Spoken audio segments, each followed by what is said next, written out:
Hey everyone, welcome back. In this video, I'll show you how to configure user agent overrides in Google Chrome step by step in 2026. If a website isn't displaying properly, shows a mobile version on desktop, or blocks certain features, the browser's user agent might be the reason. A user agent tells websites what browser and device you're using. Changing it can help with testing, compatibility checks, or accessing specific site versions.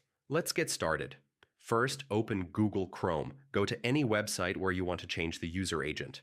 Now, right-click anywhere on the page and select Inspect. This opens Chrome DevTools. At the top of the DevTools panel, click the three-dot menu icon, go to More Tools, then choose Network Conditions. A new panel will appear at the bottom of DevTools. Look for the User Agent section. You'll see a checkbox labeled Use Browser Default. Uncheck that box. Now you can choose a different user agent from the drop-down list. You can select options like Chrome on Android, iPhone Safari, or older browser versions. This makes the website think you're using a different device or browser. After selecting a user agent, refresh the page. You'll notice the site layout or behavior may change depending on the agent you selected. If you need a custom user agent, choose Custom and manually type the user agent string. This is useful for developers testing specific environments. Once you're done testing, simply recheck Use Browser Default or close DevTools.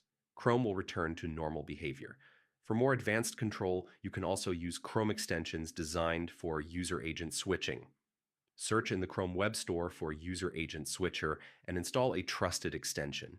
This allows you to switch agents quickly without opening DevTools every time.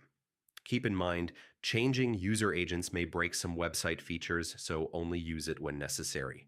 And that's how you configure Google Chrome user agent overrides step by step in 2026.